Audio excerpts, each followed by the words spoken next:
अर्थसंकल्पामध्ये आपण पाहताय की ठाणे शहराचं रूप बदलतं आहे, मुख्यमंत्र्यांचं ठाणं बदलतं आहे। हे जे काही घोषणा वाक्य आहे हे फक्त घोषणेपुरता न राहता खऱ्या अर्थाने ठाण्यामध्ये बदल होतो आहे आणि माननीय मुख्यमंत्री एकनाथ शिंदे साहेब यांच्या आदेशानुसार, यांच्या निर्देशानुसार महिलांचं जे काही धोरण आहे त्या संदर्भात सुद्धा अनेक निर्णय महाराष्ट्र शासनाने घेतले। त्यातलाच हा एक जो निर्णय घेतलेला आहे की परिवहनच्या तिकिटामध्ये ज्या काही महिला प्रवास करतात त्यांना अर्ध तिकीट आपण तो निर्णय घेतलेला आहे, त्याची अंमलबजावणी करण्याच्या दृष्टीने लवकरात लवकर अंमलबजावणी करावी याकरता माननीय मीनाक्षी शिंदे मॅडम त्याकरता भेटलेले आहेत। त्यांनी आयुक्तांचं अभिनंदन पण केलेलं आहे। त्याचबरोबर ठाणे शहरामध्ये बऱ्याच दिवसापासून मागणी होती की अंत्यविधीकरता जी लागणारी लाकडं आहेत ती मोफत द्यावी। तो सुद्धा निर्णय माननीय मुख्यमंत्री यांच्या निर्देशानुसार आयुक्तांनी घेतलेला आहे, त्यासाठी अर्थसंकल्पामध्ये तरतूद केलेली आहे।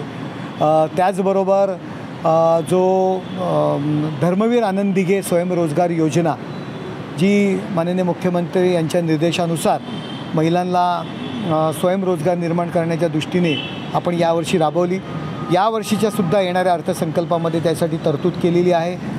त्याचबरोबर आरोग्यसेवा असेल, स्वच्छता असेल, या बाबतीतसुद्धा खूप चांगले निर्णय या अर्थसंकल्पामध्ये भरीव तरतूद केलेली आहे। त्याचबरोबर एक पोलिसांकरता तात्काळ महिला पोलिसांना पोचता यावं याकरता ठाणे महानगरपालिकेच्या मार्फत पोलीस कमिशनर कार्यालयाला ज्या ॲक्टिव्ह आहे, जे महिला पोलीस त्या वापरू शकतात त्यासुद्धा देण्याचा निर्णय घेतलेला आहे, त्यासाठी तरतूद केलेली आहे।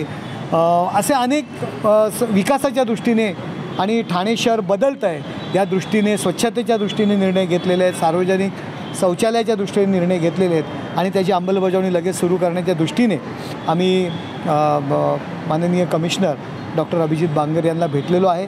येत्या 2 ते 3 दिवसामध्ये घेतलेल्या निर्णयाची अंमलबजावणी त्या ठिकाणी सुरू होणार आहे, कारण आचारसंहिता लागणार आहे, त्याच्या आधी अंमलबजावणी करणं गरजेचं आहे। आणि जे ठाणं बदलतं आहे माननीय मुख्यमंत्री एकनाथ शिंदे साहेबांच्या निर्देशानुसार, त्यामुळे आणि ठाण्याच्या काही समस्या असतील, प्रभागातील काही समस्या असतील, नगरसेवकांच्या वॉर्डातील समस्या असतील, या संदर्भात आज आम्ही आयुक्तांची भेट घेतलेली आहे। किती ॲक्टिव्हा असणार आहेत पहिल्या टप्प्यामध्ये? पहिल्या टप्प्यामध्ये काहीतरी 30 ते 35 ॲक्टिव्हा आपण ठाणे पोलीस कमिशनर कार्यालयाला आपण देतो आहे, लवकरात त्या सुपूर्द केल्या जातील। सर, काही दिवसांवरती आचारसंहिता लागणार आहे, पण जागा वाटपाचा तिढा अजून देखील सुटलेला नाही आहे। विनय सहस्त्रबुद्धे असतील, संजीव नाईक असतील, हे अजूनही किंवा भाजप ठाणे लोकसभा जागेवरती अजूनही ठाम आहेत असं त्यांचं म्हणणं आहे। शिवसेना, भाजपा आणि राष्ट्रवादी ही महायुती आहे आणि प्रत्येकाला वाटतं माझ्या प्रत्येक ठिकाणची जागा आपल्या पक्षाला मिळावी, त्यानुसार प्रत्येकजण मागणी करतो आहे। त्यामुळे आमचे वरिष्ठ नेते जे निर्णय घेतील त्या निर्णयाची अंमलबजावणी करणं हे आमच्या दृष्टीने महत्त्वाचे आहे। माननीय मुख्यमंत्री एकनाथ शिंदे साहेब, देवेंद्र फडणवीस साहेब आणि अजितदादा पवार यांनी पंतप्रधान नरेंद्र मोदी साहेबांना शब्द दिलेल्या महाराष्ट्रामध्ये 45च्या वरती जागा निवडून आणायच्या आहेत, त्याकरता ठाण्यातील जागा सर्वात जास्त मतांनी निवडून येईल या दृष्टीने आम्ही काम करतो आहे। या ठिकाणी हा माझा तो माझा करावासा असं आम्हाला वाटत नाही। प्रत्येकजण नमो सैनिक म्हणून आम्ही काम करणार आहोत। नरेंद्र मोदी साहेबांना पंतप्रधान करण्याच्या दृष्टीने ठाण्याचा वाटा त्याच्यामध्ये जास्तीत जास्त मताधिक्याचा असावा या दृष्टीने आम्ही काम करतो आहे। सीट कुणालाही मिळावी, आम्ही त्याचं काम करण्यासाठी आणि तन मन धन सगळं वापरून त्यासाठी आम्ही काम करणार आहोत। रवींद्र वायकरांचा काल तुमच्या पक्षात प्रवेश झालेला आहे, यावरनं संजय राऊत यांनी मोठी टीका केलेली आहे। वायकरांवरती ईडी कारवाई झाली, घोटाळ्याचे मोठे आरोप झाले आणि तुमच्या पक्षात आल्याच्या नंतर ते निरमा पावडरसारखे स्वच्छ झालेत असं त्यांनी म्हटलं। संजय राऊत यांच्यावरती सुद्धा ईडीची कारवाई झालेली आहे, ते आत होते। मग ज्याच्यावर ईडीची कारवाई असेल किंवा ज्याच्यावर ईडीची नोटीस असेल, वायकरांना तर ईडीची नोटीस आली, त्याची चौकशी सुरू आहे आणि जर त्यांना जर दोषी समजत असतील संजय राऊत, कालपर्यंत रवींद्र वायकराच्या तळहातावरच्या फोडासारखे होते, बहुतेक संजय राऊत घाबरलेत, कारण रवींद्र वायकरांच्या मुठ्ठीमध्ये खूप काही आहे। त्यांनी जर अशी मूठ उघडली तर कदाचित मोठा विस्फोट होईल, म्हणून संजय राऊत घाबरले असतील आणि संजय राऊत तर आतमध्ये होते, ते जर त्यांना दोषी समजत असतील तर आपण तर महादोषी आहात। आपण पहिला आपला विचार करावा आणि घाबरणारच, कारण वायकर साहेबांकडे बऱ्याचशा मातोश्री असतील आणि त्याचबरोबर संजय राऊत असतील, बराचसं त्यांचं पोटामध्ये खूप काही दडलेलं आहे. ते घाबरले असतील की कदाचित वायकर साहेब बाहेर काढतील. संजय राऊत साहेब घाबरू नका, काय होणार नाही तसं. पक्षात येण्यासाठी वायकरांवरती मोठा दबाव टाकला गेला, त्यांना अडकवण्याचा प्रयत्न केला, त्यांच्या फॅमिलीला डिस्टर्ब करण्यात आला असं देखील त्यांनी सांगितलं, त्यामुळे त्यांना तिकडे जावं लागलं. रवींद्र वायकरांनी काल सांगितलेलं आहेच की त्यांनी शिवसेनेमध्ये एकनाथ शिंदे साहेबांच्या बरोबर प्रवेश केला.